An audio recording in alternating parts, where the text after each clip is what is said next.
So good morning on this first Sunday in April. My name is Mary Blampton and I'm your service coordinator today. It's wonderful to see all of your, I guess not smiling faces, all of your masked faces. And there are some people that I don't recognize, and welcome to you. And if you would like to stand up and introduce yourself, we'd be happy to have you do that. If you don't feel comfortable doing that, feel free to sit.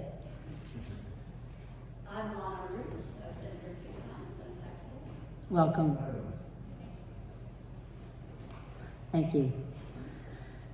So, T.S. Eliot says, April is the cruelest month. And I would agree. Spring officially arrived 2 weeks ago, but we all know that the beginning of spring in Vermont ushers in our 5th season, mud season. Thanks to the current cycle of cold and warm, freezing and thawing, those of us who live on dirt roads have experienced what old-timers are calling the worst mud season in 50 years. Despite town trucks dumping loads of gravel on the roads, they're still dicey, and they drive you rather than you driving them. So driving is an adventure. With luck, real spring will come soon and dry up the mud. Our minister, Dr. Reverend Leon Dunkley, is away this week at a UUA gathering in LA for ministers of color. We are delighted to again welcome Reverend Nancy Crumbine to the North Chapel. Nancy is a Unitarian Universalist minister and a professor at Dartmouth. Her impressive bio is in the order of service. She met her partner, Laurie, who's sitting with her at the North Chapel 30 years ago. Laurie was visiting different UU churches around the area, and Nancy came as a visiting minister. So congratulations on what the North Chapel brought to you. She and Laurie love to travel, especially to Great Britain, where they have many friends, and they love to ramble there, as the Brits call walking. They also love to go to Alaska. There are lots of things going on at the North Chapel each week. Please look in your order of service, or for more things, look on our website, www.northchapelvt.org. So after the service, we should give a drum roll to Deb, because she will be drawing an egg for each of the 3 baskets. So if you have made a bid and are one of the people whose name is in an egg, please stay and see who wins. If you're visiting today, we'd love to have you sign the guest book, which is at the back of the church. And also, it's a good time now to turn off anything that buzzes, beeps, or jingles.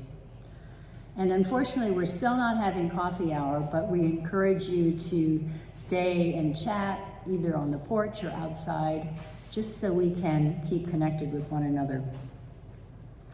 So the reopening task force was formed to consider 2 things. First, the safety of holding in-person services, and second, how to provide an online presence for the North Chapel. The UUA and the North Chapel Board believe that it's important for us to continue our online presence, even though we're now meeting in person.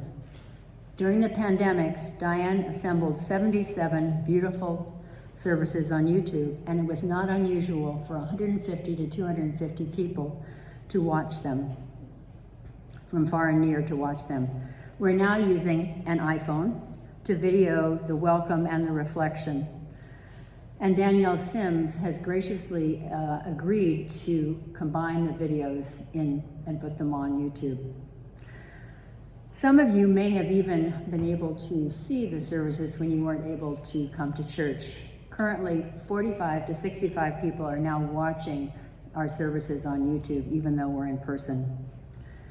Would any of you be willing to use your iPhone to help us, to take the video? It's not hard, and if we have 4 or 5 volunteers, then we would only have to do it once every month. And you would have to then download it and send it to Danelle, which is also not hard. Or would you like to learn how to combine short videos? Just think of the fun you could have combining short videos of family vacations to give to your kids. So Danielle is willing to help anybody who wants learn how to do this. So please see me after church if you are interested either in meeting with Danielle and learning, or helping us to video the services.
Now I'd like to welcome Nancy, who will give the reflection.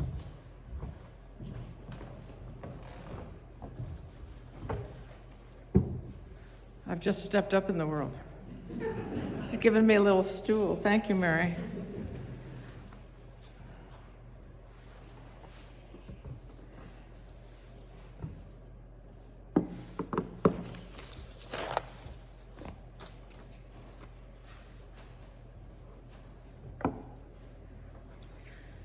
The opening quote is from Rebecca Solnit. How many of you know her? She's a journalist. Oh dear, you all have to discover her. She's written many, many books. The book I highly recommend is Hope in the Darkness. I've preached from it many times. I'm just using one quote, though, this morning from that book. And it reads, "The grounds for hope are in the shadows, in the people who are inventing the world while no one looks, who themselves don't know yet whether they will have any effect."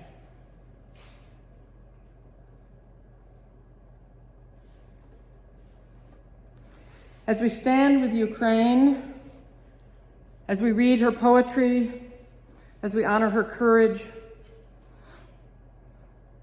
wearing her colors, as we watch this horrifying war unfold, we must indeed study the history. We must connect Putin with his supporters, white supremacists worldwide, allies in cyber wars against democracies, autocrats, deniers of fair elections, etc. But we must also connect ourselves with the visionary people who resist such terrorists. In its many guises, oppression creeps into everything, from the poisonous spraying of our crops to the bombing of Mariupol and today, Odessa. So also, fascism's brave opponents creep into everything. And so also, fascism's brave opponents creep into everything. We are everywhere. What matters is less what happens to us than our response. And here we have the blessing of history from which to draw. Not only despair, but our strength. In particular, we have the courage of all these people off stage. Those who are so often outsiders, the weird ones, the unusually quiet, the undiscovered, those who go off in the wrong direction, or so their teachers believe, and who come round to show us the way in the never-ending cycles of having to be saved from fascism's reappearing, oppression re-blossoming when the soil reaches that certain poisonous temperature. We stand today with our blue and yellow ribbons and our scarves, our hearts broken. We stand with President Zelensky and his brave, beloved country in these terrible days and in the long, terrifying weeks ahead. And while we do so, we must remember past and future times when the soil has been the right temperature for the opposite of war. Times of creativity and wisdom, of resistance and activism. In the dark times like these, we turn to those outsiders to learn, to keep us from despair, to pull us toward hope, to motivate us to resist, each in our own particular way. To name three closest to my heart, who keep me from despair, let me speak a bit this morning about Rachel Carson, the lone woman, writing and testifying against the chemical industry and against the narrow scientific vision of her day, and to bring into focus Jane Goodall, fighting against and disproving so much of the traditional animal science of her times. And then, of course, Greta Thunberg, speaking so clearly against the empty rhetoric of, quote, blah, blah, blah. I have to just interject here that I shared a draft of this with a student of mine, and she wrote back and she said, I wouldn't say blah, blah, blah. It doesn't sound distinguished enough. I pointed out to her that it was a quote. Carson, Rachel Carson, a minor editor in the U.S. Fish and Game Department, a female scientist ignored. Jane Goodall, off in the wilds of Tanzania, quietly taking notes at which the scientific community will scoff. Thunberg, a child sitting alone, doing her homework on the steps of the Swedish parliament. In the 1950s, some of us will remember, some of us might remember, we thought nuclear winter was imminent. We worried about sending our sons to Korea, or in my case, my brothers later, I worried they would be sent to Cuba. I remember my mother in the kitchen the first time I saw her weeping. It was so terrifying to see her weeping for fear of her sons, for her sons. We were haunted by Joseph McCarthy's witch hunt for domestic communists. It was the generation, as William Styron wrote, quote, subtly traumatized not only by what we had been through, not by the almost unimaginable presence of the bomb, but by the realization that the entire mess was not finished after all. There was now the Cold War to face, and its clammy presence oozed into our nights and days, end quote. It was during that traumatized and traumatizing time that Jane Goodall took her first trip to Africa, and Rachel Carson began researching Silent Spring. Note well, note bene, neither of these women were taken up with the fears of the day. Neither were glued to the morning news, or in my case, the BBC and the Guardian on my iPhone. Neither were glued to the morning news, neither wasting hours of creative time as some of us do, doom scrolling. Neither, in fact, looked in the direction everyone else was looking. They were instead courageously doing the work they loved, writing about what they had brought themselves to know thoroughly, as no one else had ever paid such attention.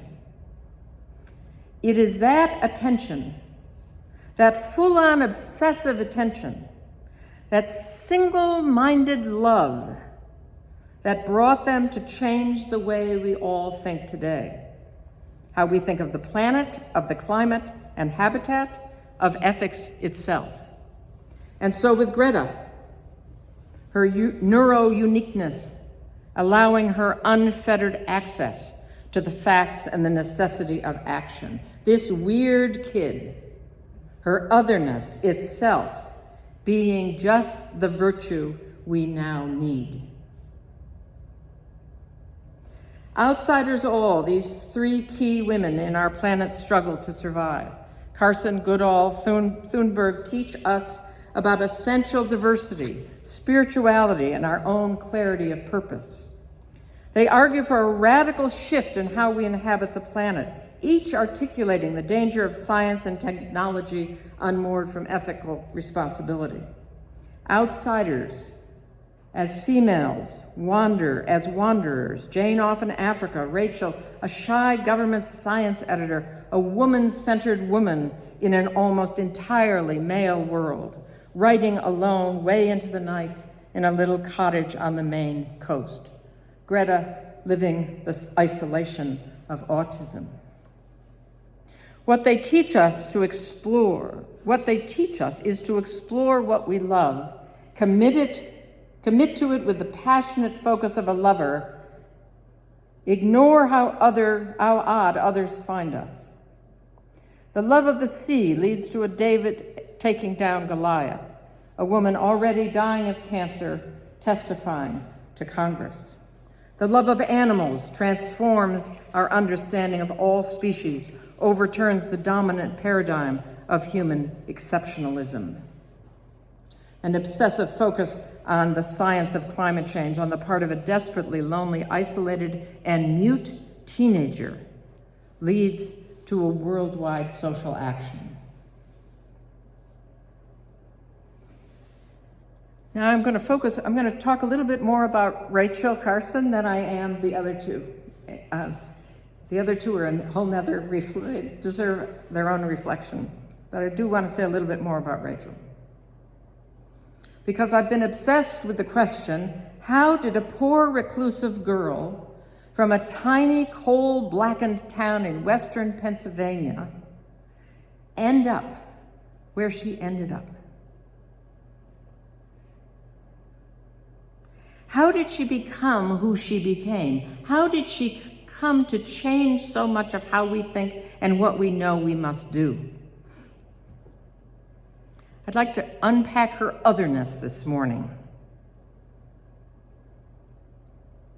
And I'd like to shine light on three parts of her huge capacity for love. One of which was well known but is now misguidedly forgotten. One of which has been misinterpreted. And one she did not dare allow to be known at the time, and biographers have been notoriously reticent to explore. Without these three loves of her life, Carson would not have written Silent Spring, full stop. And without Silent Spring, we do not have all that it provoked. The Clean Air Act of '63, the Wilderness Act of '64, the National Environmental Policy Act of '69, the Clean Water Act on Endangered Species of '72, and the Environmental Protection Agency of '70. Or if we get them decades later. Rachel Carson's first love, of course, was her love of the sea. Her first three books about the sea. Writing with such passion and clarity in perfect poetic prose about the interconnectedness of it all. Writing with ecological insight before anyone knew the word ecology. This singular focus allowed and trained her mind to be able to gather research, weave scientific fact into linguistic tapestry that allowed the non-scientific to understand and love what she loved in all its miraculous detail. And if you haven't read her books on the sea recently, they stand up beautifully. This love of the sea also connected her with other scientists doing research. Before she began Silent Spring, she was already part of a vast scientific network of friends upon whom she could depend in her last great work. And this recalls Rosa Parks, of course. The success of Rosa Parks' actions were because she was integrally related to all sorts of, especially women's groups, which allowed the boycott to succeed. The second of Rachel Carson's loves was her love of her family. And I want to quote Jill Lepore here. She wrote a wonderful article about Rachel Carson in the New Yorker in 2018. Her second love of family, or as Jill Lepore puts it, the domestic. Quote, Carson's father died in 35, followed 2 years later by her older sister, leaving Carson to care for her mother and two nieces, age 11 and 12. She later adopted her grandnephew when he was orphaned at age 4. She was always taking care of the old and the young. For Lear, Rachel Carson's main biographer, who wrote this huge tome, and I have a great deal of respect for it and a lot of reasons that I want to write my own biography. But for Linda Lear, Jill Lepore writes, for Linda Lear, Carson's familial obligations, in particular the children, are nothing but burdens that, quote, deprive her of privacy and drain her physical and emotional energy, unquote. Lear means this generously as a way of accounting for why Carson didn't write more. Jill Lepore, but caring for other people brings its own knowledge. Carson came to see the world as beautiful, wild, animal, and vulnerable, each part attached to every other part, not only through prodigious scientific research, but also through a lifetime of caring for the very old and the very young, wiping a dying man's brow, tucking motherless girls into bed, heating up dinners for a lonely, lonely little boy. The domestic, Jill Lepore still, the domestic pervades Carson's understanding of nature. Wildlife, it is pointed out, is, quote, this is a quote from Carson, wildlife, it is pointed out, is dwindling because its home is being destroyed. Carson wrote in 38, quote, but the home of the wildlife is also our home. And Lepore writes, if she'd had fewer ties, she would have had less insight. Thirdly, her love of women.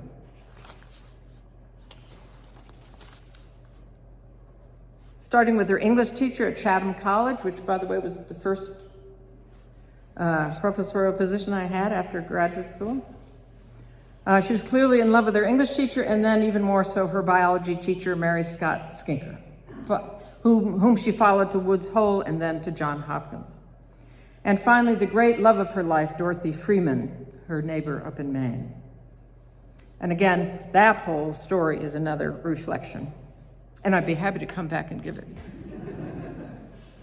But in the meantime, do read the wonderful volume of letters between Dorothy and Rachel that Dorothy's granddaughter published, bless her soul. They, of course, burned many, many, many, many letters. And by the way, whenever you see burned letters by women, it's a red flag. It's a clue. Follow it. So they burned many, many letters, but they also saved enough to see this passionate relationship and how important Dorothy was to the writing of Silent Spring. So, her love of women, her love of Dorothy.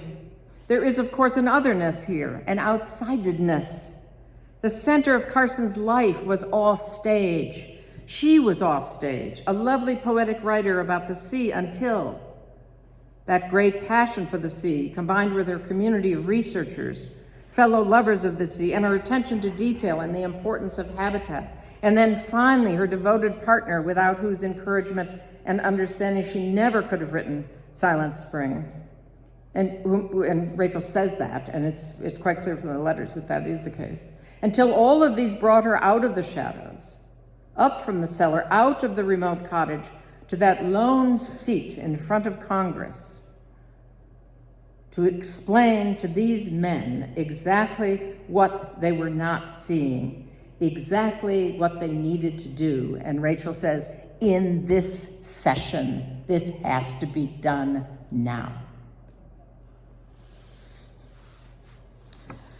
Rachel Carsons are not everywhere, but neuro or amor diversity people are everywhere. That diversity is everywhere. Everywhere are individual passions and obsessions, each of us in this room. Individual passions and obsessions everywhere. There are concerns that are unique to each of us, which when we follow them as Carson and Goodall and Thunberg did and do, we change the world. We preserve democracy. We save habitat. We restore the earth. And now here is President Zelensky, an actor, a comedian, of whom columnist Maureen Dowd wrote, quote, "The 44-year-old Ukrainian president has become a symbol of bravery. His leadership has been defined by nimble action against overwhelming odds, and great one-liners like, quote, 'I need ammunition, not a ride.'" You all remember that early on? And his modesty. As he said in his inaugural speech in 2019, quote, "I would very much like for you not have my portrait in your offices. No portraits. A president is not an icon nor an idol. A president is not a portrait. Put photographs of your children there instead. And before making any decision, look them in the eyes." End quote. We stand with Zelensky in Ukraine, with her people, oppressed over so many years by fascists from both East and West. These people who now stand up to force the accounting of countries and leaders. We remember these people are not perfect. There are dark parts of their history, and within those fighting today are those with whom we would not want to be aligned. There will be indeed much to work out when this war ends. Simply between the odd bedfellows war necessitates. But this collective called the country of Ukraine, these heterogeneous people uniting, have already, in the first weeks of war, moved the dial on the balance of democracy and autocracy. Putin's recklessness is not just, quote, "Putin's recklessness is not just causing a revolution in Germany, but across Europe," writes Patrick Windtower, diplomatic editor of The Guardian. Sweden abandoned its policy of not sending weapons. Finland, a bombshell poll showed 53 wanted to join NATO. Switzerland even, etc. Italy, France, all foreign policy shifts, major shifts.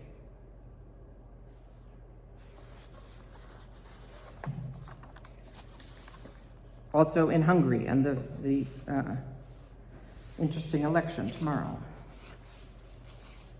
The UK is even talking nicely to the EU.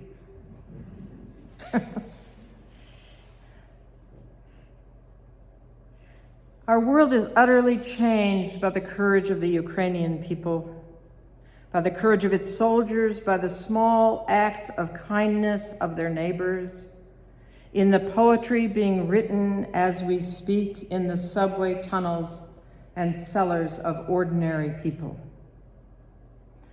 We must not skip over or turn in any way from the heartbreak and the horror of these days. But we must at the same time remember what we love. We must let ourselves be lost in that love, lost in our life's work, to let it invent the world in ways we will never know.